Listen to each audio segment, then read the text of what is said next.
Om Namo Bhagavate Vasudevaya. Om Namo Bhagavate Vasudevaya. Om Namo Bhagavate Vasudevaya.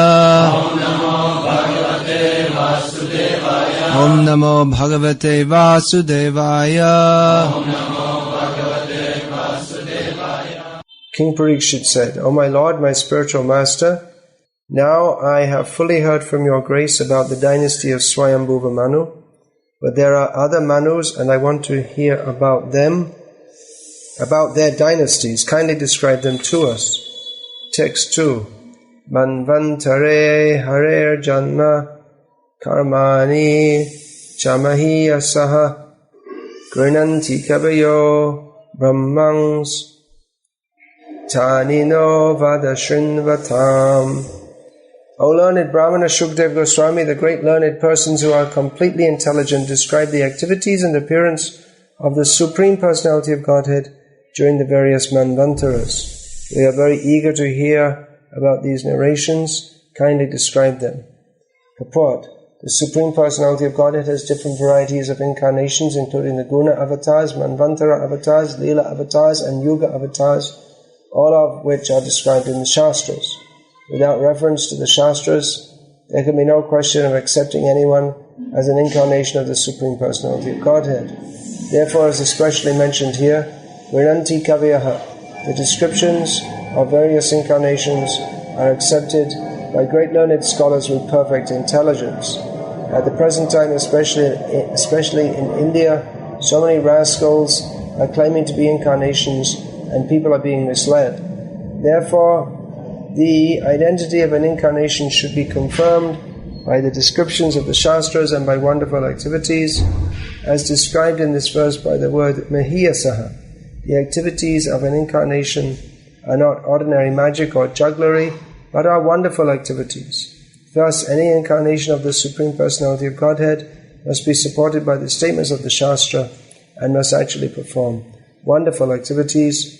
Parikshit Maharaj was eager to hear about the Manus of different ages. There are 14 Manus during the day of Brahma, and the age of each Manu lasts for 71 yugas. Thus there are thousands of Manus during the life of Brahma. One point Srila Prabhupada makes in this purport, the main point is that we have to accept an avatar according to the description of Shastra, which probably to all of you, having heard this many times before, it seems like a very basic point, but it is a point that needs to be preached, as Prabhupada says, especially here in India. There's so many bogus people claiming to be incarnations. So, people don't know this. People mostly, they don't think very much about anything. Modern education teaches us, it's Shudra education. It teaches us how to think in a way for, just like some mathematical problem or some scientific thing, to think in a way that you can manipulate the material nature, but about the purpose of life, about anything deeper than sense gratification. If at all there's any thinking about this, it's training not to think about this. So people are religious, but they're not at all philosophical. Some people are religious, but even then they think that, well, religion's just a matter of faith. This is an idea coming from the Western Enlightenment way of thinking, that we are science means to study facts, and religion is simply blind faith. So, but everything requires faith. You can't even live in this world without faith. You can't put one foot down if you don't have the faith that the floor will support you. So faith is the basis, although they say that they make an artificial distinction between knowledge and faith. Although what they call knowledge is mostly faith, just like I was saying in the class the other night, that we accept that Beijing is the capital of China. We just accept on faith. We accept on faith that there is such a country as China.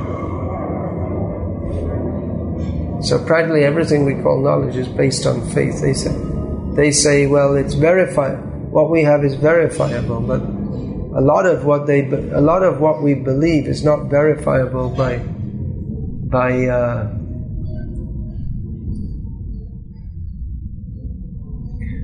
most people. Just like the higher level of science, E equals mc squared. How many people in the world could understand the theory needed to support that statement? Or even what we say, it's verifiable, but the verifiability is based among a consensus.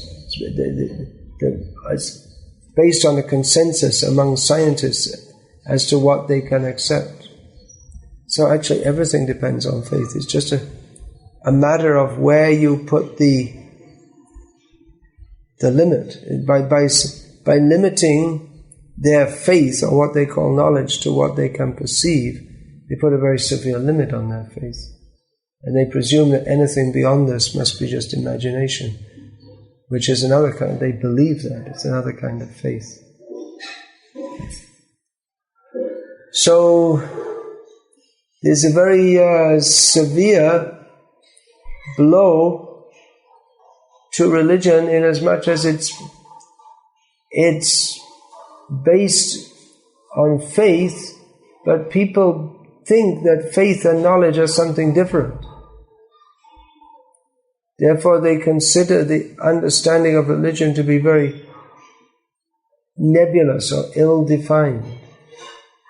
And because it's just a matter of faith, not fact, or verifiable fact, then it's just a matter of opinion, and you can accept whatever you like. But that's not true. Srimad Bhagavatam is the science of God. It gives knowledge of who the Supreme Lord is. It's not just simply someone's opinion.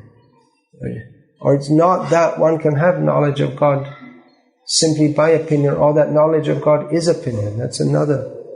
Between the enlightenment ideas of knowledge, this rationalism, empiricism, between enlightenment ideas of knowledge and Mayavad, religion has been considered a matter of personal opinion.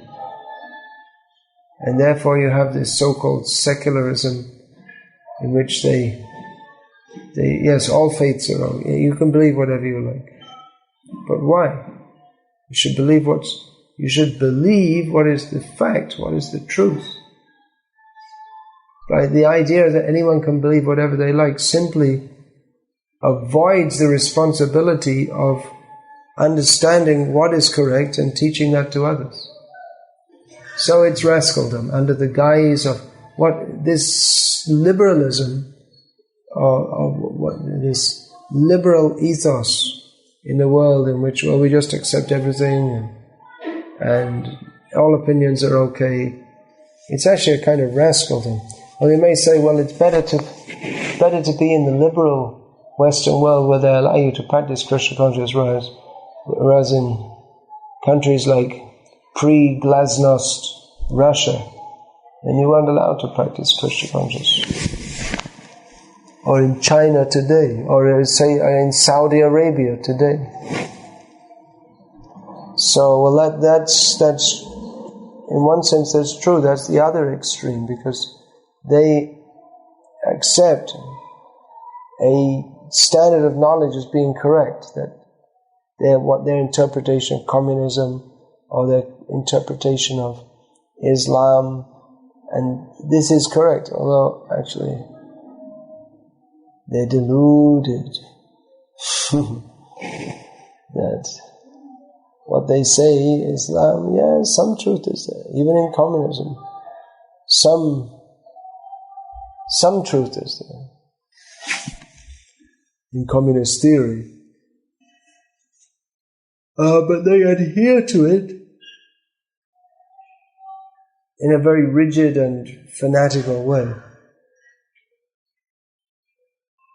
So, which is better, a liberal ethos in which you can practice Krishna consciousness, or illiberal ethos in which you can, a liberal atmosphere in which they say, as within some limits, you can do whatever you like, or think whatever you like. And rigid system in which they try to control people's thinking. Well, it would seem that for practicing Krishna consciousness, an open system is better, but that is not the perfection of life, to accept all different opinions. That we should just, all right, you believe in Krishna, and other people they believe in is Ravi Shankar or Sai Baba, or there's so many bogus incarnations. Even since Prabhupada wrote this, Srila Prabhupada wrote this he dictated it more than 30 years ago. And since that time there's a new generation of bogus incarnations come up. The one was prominent at that time when Prabhupada said that Sai Baba, he's almost dead now. And the new generation of bogus incarnations have come up. Because how is that possible, that people can believe these? You don't have to have a very high level of intelligent discrimination to understand that these people are simply rascals and cheaters. That people they don't, not only do they not see that, but they become very staunch followers of these completely rascal people. That's possible. Well, one reason is because there's no proper government. That's what I always say. It's a sign that there's never been any proper government in India, that they allow all this nonsense. They should, shoot people who claim to be God. But it shouldn't be allowed. Just that example I was given. Cheating. If you cheat someone of money, then you can be brought to the court and charged. It's a criminal offense. You can be put in prison for that. The people are cheating others of not just their money, which is bad enough, but they're cheating people of the whole purpose of their human life. And everyone is cheating. The parents are cheating. The government is cheating. Everyone is cheating because they're not teaching Srimad Bhagavatam. They're teaching people to misuse their human form of life. So they're all cheaters. Everyone is a cheater. Now you'll go out and you'll meet different people. You should know, they're cheaters. They might be pious in some ways, but they're cheaters. Well, these books of Srila Prabhupada. What is that? Janataga Viplavo. They're meant for creating a revolution in the misdirected lives of an impious civilization. When people read these books, if at all they read, if the mercy of the Lord is coming through to them, which will happen if they read the books in a respectful manner. Of course, there's no really other way to read them but in them. Well, you can do. Few people read them to find the faults in them. There's one professor in Copenhagen who was saying that, yes, I've read all your books. You read all the books. And I've even read your Vyasa Puja books. But his whole purpose was to undermine it. Such a demon. Demons are attracted to Krishna also. But most people who read the books are read with some level of submission. Not perfect, but some level. Otherwise, why should they read it if they're not interested to find out what's there? At least some, at the very least, we can say people who read Prabhupada's books, they have at the very least some interest in the culture or what's there. So Prabhupada presents such points, like this one presented here, that an incarnation you just can't grow some fuzzy hair and claim to be an incarnation. Prabhupada points out very clearly that the Supreme Personality of Godhead is Shara Ishvarya Purna. He doesn't use those words much, but he says he's replete with 6 opulences. So everything is very clear. So people can see this is the situation. We're being cheated by not understanding these points, because people don't have this education. Then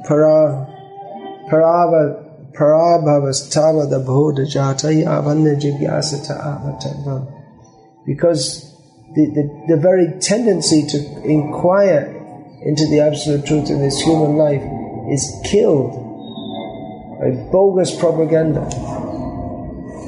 Therefore they don't inquire into the purpose of life, and they become cheated by doing so. So this Krishna consciousness movement is meant to give factual knowledge of the personality of Godhead. So now you're taking out these books. It's a very valuable service. How to say valuable? It's invaluable. You know this word invaluable? It means valuable to the sense that you can't, unlimitedly valuable, so you can't measure it. There's no price. Amulya is the Sanskrit word. How much, giving one of these books, people will say, oh, what's the price? How much do you want for a book? 100 rupees, 200 rupees.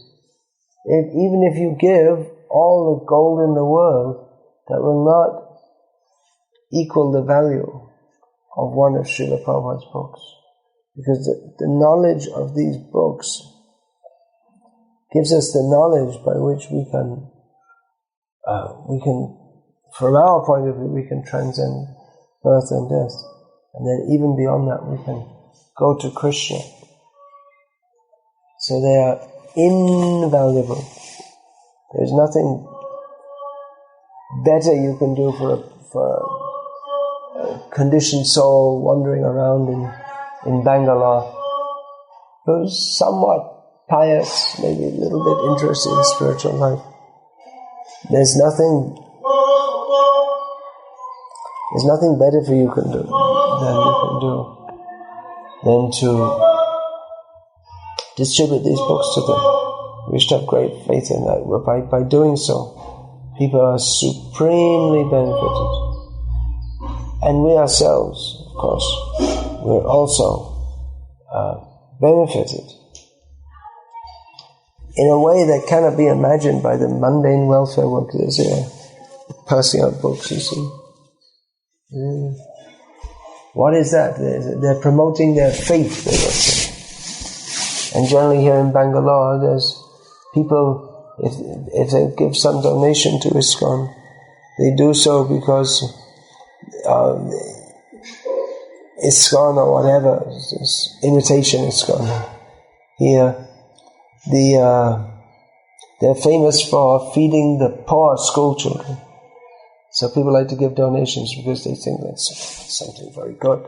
They have no idea that giving the book that they're going to get for their donation this is far, far more important than feeding school children so that they can get their head full of all nonsense and then live their life in a completely perverted manner. And far more valuable than giving what they call prasad, maybe that's it, I don't know, to the school children so they can be fit and healthy and study better. And far more valuable is to give them and to give people in general these books, the knowledge in these books. So we can be convinced of that and remain as preachers of Krishna consciousness throughout our lives, we got this human form of life, if we are fully convinced of the value of these books and the value of giving these books to others. So, any question before you go out and distribute the books?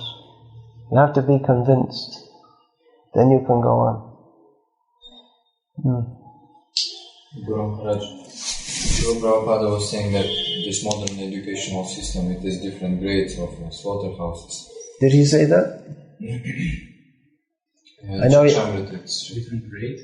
Yeah. Different grades of slaughterhouses. I remember that he compared it to slaughterhouse, but I don't know if it's different grades. It is in Shikshamrita. Alright. That means it's in one of Prabhupada's letters. When we are preaching to students, Let's have a look. Oh. how we should...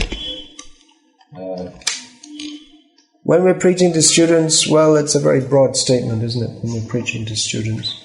There are different students and they're at different grades of foolishness or knowledge also.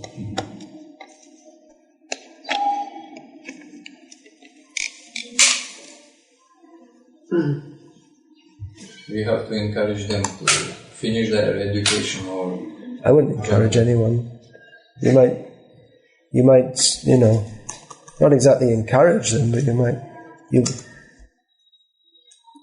might, often it's better, it seemed like that it might be better to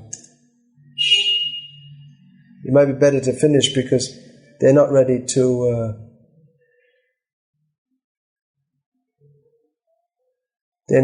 take up Krishna consciousness full time anyway. No, I don't see that. It's not exactly that word anyway. Grade isn't used.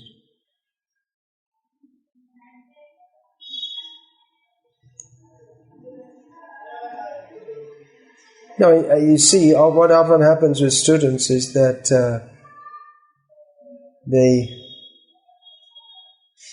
when they hear about Krishna consciousness, they think, well, it's so wonderful, and they want to take it up immediately because that's actually the logical thing to do. If you get this knowledge and then you understand, even beginning understanding how important it is, then obviously the logical thing to do is just forget everything else you're doing and take to Krishna consciousness fully. And many students, they feel that, yeah, I should do that. But practically speaking, we see that many people, they're not ready to do that. They have the impulsive feeling that they want to do that, but they're not actually ready to. So even if they join, they try to join full time, and then their parents get on their case, and then they succumb because they don't have developed knowledge or faith in what they're doing. So it becomes a whole big thing, big battle with their parents, and then they just go. In other words, it may be premature for them. It may be premature to tell them to join immediately, give up their education and join full time.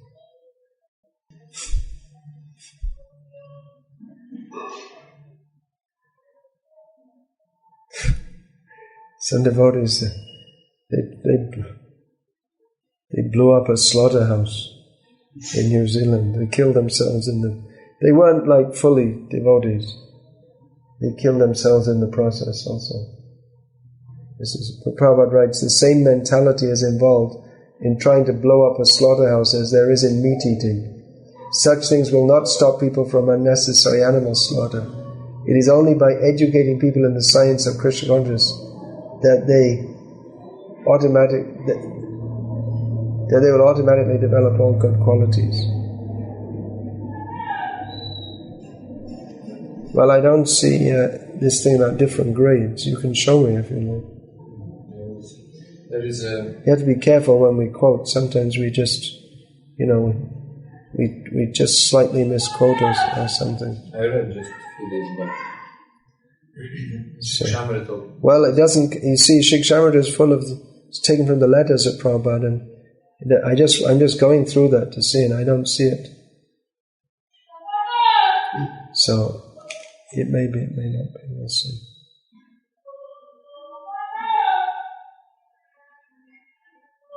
Yeah. Then?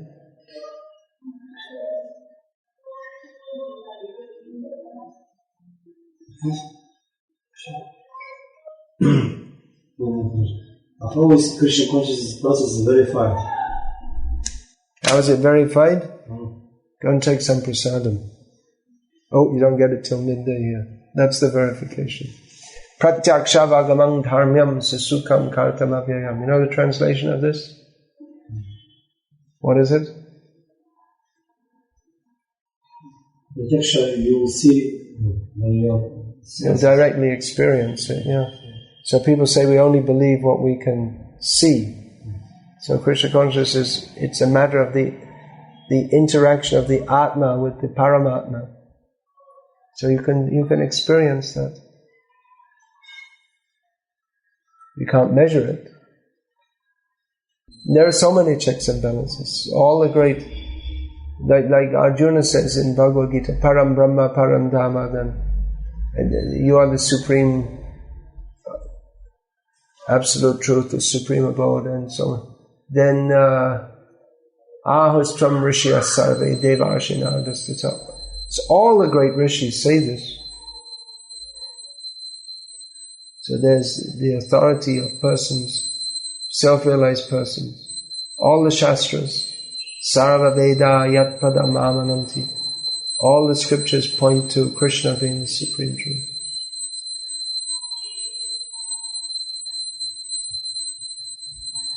So this is verification. Just one technical question, just to clarify maybe. We follow when there is, as you read, when there is a text without purport, we don't give purport to it. Sometimes I find some difficulties. I mean, how is it to... It seems to be the general etiquette that we don't speak on a text without a purport, although some important verses don't have purports. For instance, Aptra Sarga. Does this Sarga have a Visarga at the end? Yeah, Atra Sargo Visargas Cha. You know this verse? The 10 subject matters of Bhagavatam. It doesn't have a purport.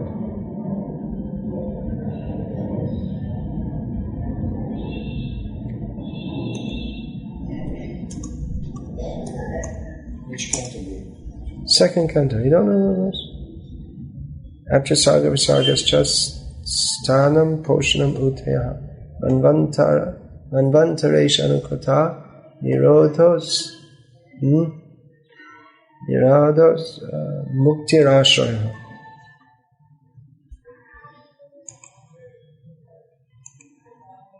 The 10 subjects of Bhagavatam. I'll give you the number. 2-10-1.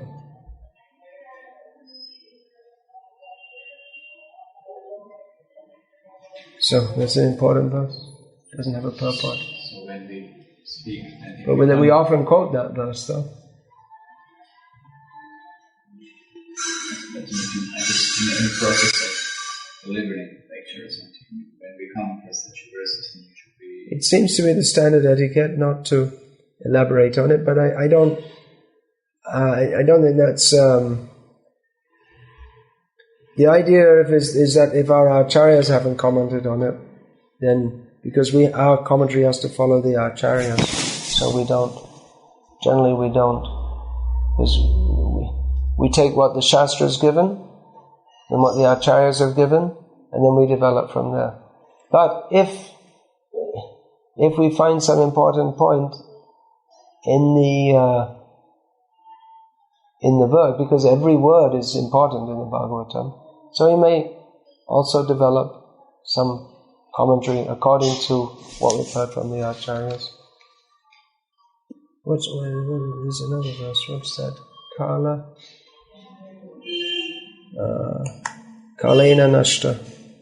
What is that?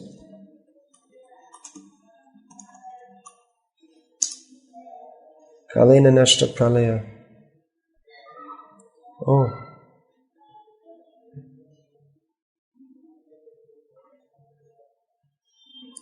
Kalena nashta pralaya. Oh, there is a purport to that. Vaniyam Veda Sangita Mayado Brahmane Prokta Dharma Yasyang Hadatmaka. There's another verse which is quoted quite often. The Supreme Personality of Godhead said, by the influence of time, the transcendental sound of Vedic knowledge was lost at the time of annihilation.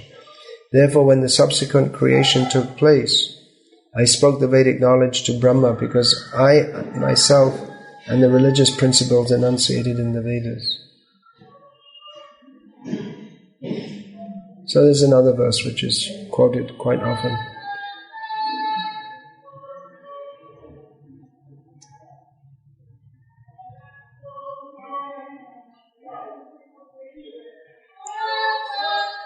Prabhupada quotes it in the 2nd canto. It's from the 11th canto.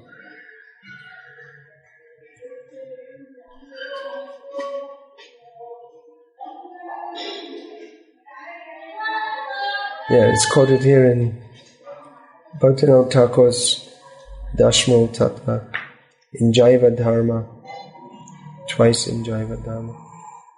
So, there are many verses.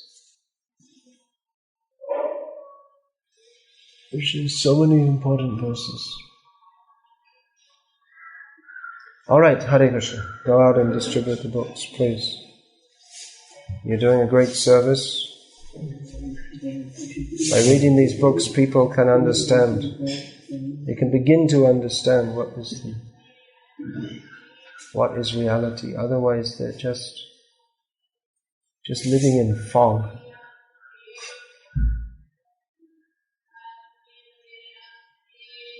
Just living in fog.